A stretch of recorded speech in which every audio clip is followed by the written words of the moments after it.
অনেক দিন পর আপনাদের সাথে একটি ব্লগ শেয়ার করতে যাচ্ছি। এই তো এখানে দেখতেই পাচ্ছেন একটা পলির প্যাকেট খুলছি। একজন ইন্ডিয়া গিয়েছিল, সেইখান থেকে কিছু জিনিস এনেছে আমার মেয়ের জন্য। চা পাতা এনেছে, চা পাতা এনেছে, আর হচ্ছে বিস্কুট এনেছে, আর চকলেট এনেছে অনেকগুলো। কারণ আমার মেয়ে চকলেট খেতে অনেক বেশি পছন্দ করে। এই বিস্কুটগুলো ক্রিম বিস্কুট। সবাই জানে যে ওর বাবার অফিসের আমার মেয়ে চকলেট খেতে অনেক বেশি পছন্দ করে। এখানে যেখানে যাক না কেন চকলেট তো আছে, আর ওর বাবার জন্য চা পাতা। এইভাবে চা পাতা হতে হতে দেখা যায় আমার ঘর ভরে গেছে। কিছু চা পাতা ফেলেও দিয়েছি, ওরকম দেওয়ার কেউ তো নেই। দেখা যায় আমার আম্মুকে দিব, তারপর আমার বাবা যেহেতু একজন হচ্ছে ফার্মাসিস্ট, সেও বিভিন্ন কোম্পানি থেকে, যেমন ওষুধ কোম্পানি থেকে বিভিন্ন চা পাতা বা এগুলো পেয়ে থাকে। এর কারণে দেখা যায় আমার বাবার বাড়িও পাঠানো হয় না। আর শ্বশুরবাড়ির কথা অনেকেই বলবেন, তাই না, যে শ্বশুরবাড়ির কেউ নাই আমার। শ্বশুর শাশুড়ি নেই। শ্বশুর শাশুড়ি না থাকলে আর শ্বশুরবাড়িতে কে থাকে বলুন? কেউ কি থাকে না। এই তো আবার অনেকেই বলবেন যে এ কথা নয় বাদই দিলাম, পরে একদিন শেয়ার করব সময় করে, আজকে তেমন সময় নেই। মা যে মাছ পাঠিয়েছিল সেই মাছগুলো আজকে রান্না করব, কারণ তাজা মাছগুলো তাড়াতাড়ি করে খেয়ে ফেললেই ভালো হয়। সেই মাছগুলোই আজকে রান্না করব। এতে এখানে ছোট মাছ রান্না করব। এখানে ধুন্দল কেটে নিয়েছি, ছোট মাছ দিয়ে মাখিয়ে রান্না করব। আমি ম্যাক্সিমাম সময় ছোট মাছের তরকারিগুলো মাখিয়েই রান্না করি। যখন হাজব্যান্ডের সাথে ঝগড়া থাকবে তখন এই মাখিয়ে তরকারি রান্না করবেন, এরকম করে বেশি বেশি করে কচলাবেন, সেই রাগটা তরকারির উপরে ঝাড়বেন, তাহলে দেখা যায় যে সব রাগ মিটে যাবে। একটু মজা করলাম আর কি। এই তো এখানে সব ধরনের মশলা দিয়ে দিয়েছি। মরিচের গুঁড়াও হালকা করে দিয়েছি। আমি সাধারণত মরিচের গুঁড়া দেই না, তারপর আজকে কেন যেন মনে হলো একটু দেই। আর কাঁচামরিচের পরিমাণটা অবশ্যই বেশি দিতে হবে, আর বেশি করেই দিয়েছি। আর মাখানো হয়ে গেছে। এখন এই তো মলা মাছগুলো দিয়ে দিচ্ছি। এই মাছগুলোকে কে কী নামে জানেন আমরা জানি না, কিন্তু আমাদের অঞ্চলে এটাকে মলা মাছই বলি। আর সেখান থেকেই শুখা মলা মাছ। এই তো মাছগুলো দিয়ে দিয়েছি। মাছগুলো দিয়ে অনেকে মাখিয়ে নেন, এতে কি হয় মাছগুলো ভেঙে যায়, আর বেশি মাখানোও যায় না, তখন তরকারির টেস্ট আসে না। এর কারণে সব ধরনের মশলা এবং পেঁয়াজ, কাঁচামরিচ সব কিছু দিয়ে, আদা পেস্ট, রসুন পেস্ট, হলুদের গুঁড়া, মরিচের গুঁড়া, ধনিয়া গুঁড়া দিয়ে আগে যে তরকারি দিয়ে রান্না করবেন, মানে যে ভেজিটেবল দিয়ে রান্না করবেন সেটা কচলিয়ে নেবেন, কচলিয়ে মেখে নেবেন। তারপর সেখানে মাছ অ্যাড করে আলতোভাবে মিশিয়ে, অবশ্যই তো লবণ দিতে হবে, লবণ দিবেন, দিয়ে তারপরে যেখানেই বসান, চুলায় বসালে তো কড়াইয়ের মধ্যে দিয়ে তেল দিয়ে দিবেন। আর যদি এরকম আমার মতো রাইস কুকারে বসান তাহলে অবশ্যই রাইস কুকারে দেওয়ার পরে তেল দিয়ে দিবেন। আর এই তো মাছটা হয়ে গিয়েছে। এখন আমি দেখা যায় চিকেন রান্না করব। মাছটা হয়ে গেছে, চিকেন না হলে হয় না। আমার মেয়ে দেখা যায় চিকেন ছাড়া খেতে চায় না। এই তো এখানে হচ্ছে আলু দিব চিকেনের মধ্যে, যেহেতু বাচ্চা মানুষ খাবে। কিন্তু আমার মেয়ে জানেন, প্রত্যেক বাচ্চার চাইতে আলাদা, সে আলু পছন্দ করে না। এই আলুটা আমি আর ওর বাবাই খাবো, আর ওকে না জানিয়ে যদি ভাতের সাথে একদম মেখে দেই তাহলে খাবে, কিন্তু ও যখন দেখবে তখন এই আলুটা খাবে না। এই তো আমি চিকেন ভালো করে পরিষ্কার করে নিয়েছি, মশলাটাও কষানো হয়ে গেছে। আমি এখন এর মধ্যে দিয়ে দিচ্ছি। মাঝখানে বলে নিচ্ছি, ব্লগের আমার ভিডিও বা আমার রান্না যাদের ভালো লাগবে, আমি যা শেয়ার করি, যদি ভালো লেগে থাকে তাহলে অবশ্যই লাইক, কমেন্ট, শেয়ার এবং সাবস্ক্রাইব করে পাশে থাকা ছোট্ট বেল আইকন বাটনটি ক্লিক করে দিবেন, যাতে ভিডিও ছাড়া মাত্র আপনাদের কাছে নোটিফিকেশন চলে যায়, আর আপনারা সেটি সহজেই দেখে নিতে পারেন। আমি সবসময় বলি আমার মেয়েও ঝাল খেতে পারে। ঝাল খেতে পারে বলতে আমরা যে ঝোলটা খাই তার ওকে পরিমাণের চাইতে একটু কম দেই, তাহলে ঝালটা কম হয় এবং যতটুক হয় ততটুক আমার মেয়ে খেতে পারে। এর কারণে আমাদের মতো করে তরকারিটা রান্না করে দেই। প্রথমে যে কড়াইয়ে বসিয়েছিলাম আমার কাছে মনে হয়েছে কড়াইটা ছোট হয়েছে, এর কারণে পরে আবার চেঞ্জ করে বড় একটা কড়াইয়ে বসিয়ে দিয়েছিলাম। কারণ আমার কাছে নাড়াচাড়া করতে না পারলে দেখা যায় যে রান্না করতেও ভালো লাগে না।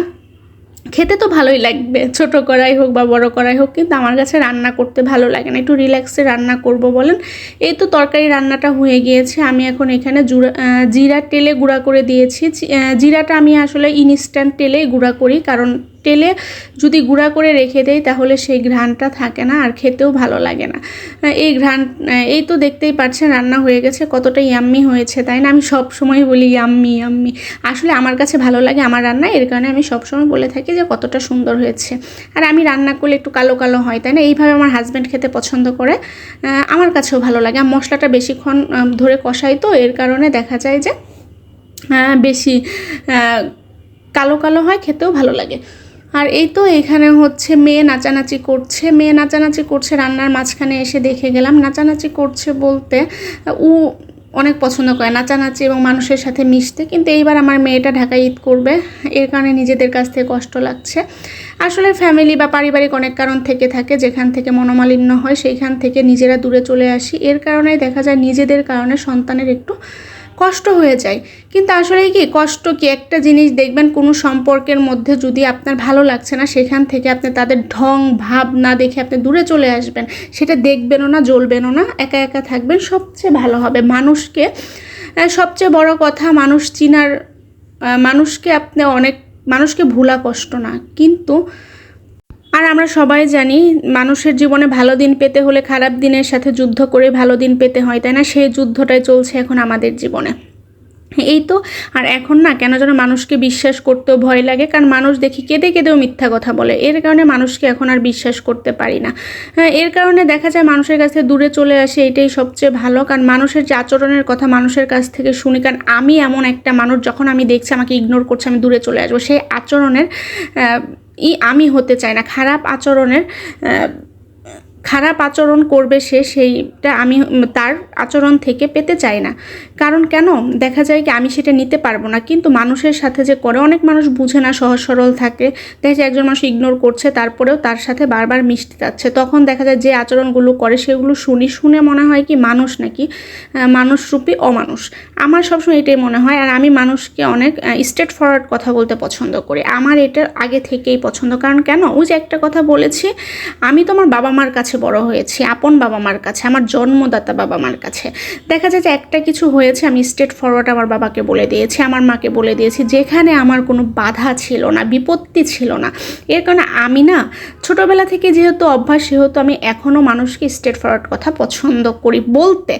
আর আপনের ভালোবাসা কি, পরের ভালোবাসা কি, সেটাও বুঝতে পারি। যখন দেখছি যে তার ভালোবাসার মধ্যে অবশ্যই কোনো ঝামেলা আছে, তখন আমি দূরে চলে আসি। আমার মেয়ে হয়েছে পর থেকে আমি মেয়েকেও দূরে নিয়ে আসি।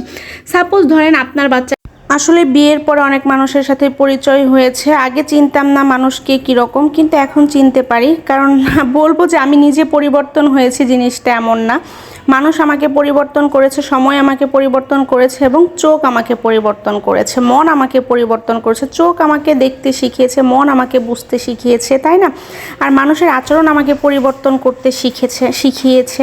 এর কারণে তো পরিবর্তন হয়েছে। অনেক কথাই বললাম, মেয়ের নাচ এনজয় করলেন, আমার কথাও শুনলেন। যাদের কাছে ভালো লেগেছে তাদের কাছে তো ভালো লেগেছে, আর যাদের কাছে ভালো লাগেনি অবশ্যই ইগনোর করবেন। এটা আমি কখনোই বলি না যে আমি ব্লগ ছাড়ি, সেটা দেখতেই হবে। এই তো আমি এখানে মাছ ভেজে নিলাম, মাছটাও ধুন্দল দিয়ে রান্না করব। ধুন্দল সবজিটা ফ্রিজে রাখলে কি হয়, কেমন যেন জাল জাল হয়ে যায় এবং বুড়া হয়ে যায়। এর কারণে আমি ম্যাক্সিমাম টাইমেই যেদিন ধুন্দল সবজিটা আনে ওর বাবা, আমি রান্না করে ফেলার ট্রাই করি সবগুলোই। কারণ দেখা যায় কি থাকলে না নষ্ট হয়ে যায়, আর এক্সট্রা একটা কেমন যেন গন্ধ হয়, যেটা খেতেও ভালো লাগে না। আর এই তো মাছগুলো ভেজে নিয়েছি, ছোট মাছ তো একটু বাদামি কালার করে ভেজে নিয়েছি। মাছগুলো কিন্তু খেতে অনেক বেশি টেস্ট ছিল, যেহেতু তাজা ছিল। আর এই তো এখানে মশলা কষিয়ে নিয়েছি, মাছ ভুনা করব। এখানে আমি সরপুঁটি মাছ, এটা ভাজি খেতেও ভালো লাগে, ভুনা করলেও ভালো লাগে। আর মাছের পেটে ডিম ছিল, আমি বরাবরই মাছের ডিম খেতে ভালোবাসি, আমার কাছে ভালো লাগে কেন জানো। এই তো এখানে মাথা দিয়ে দিচ্ছি, যেহেতু রান্না করছি আমি এইভাবেই রাখি, যেখানে লেজ রাখি সবগুলোই লেজ রাখি। আর যখন অনেকগুলো মাছের মাথা থাকে, অনেকগুলো মাছের মাথা একত্র করেই রাখি, যেদিন রান্না করি একদম সব রান্না করে ফেলি। এই তো এখানে মাছের মাথাগুলো দিয়ে মশলার সাথে কষিয়ে নিলাম। এই মাছগুলো আসলে ভাজার কোনো দরকার নেই, যেহেতু ফ্রেশ ছিল। আল্লাহ হাফেজ।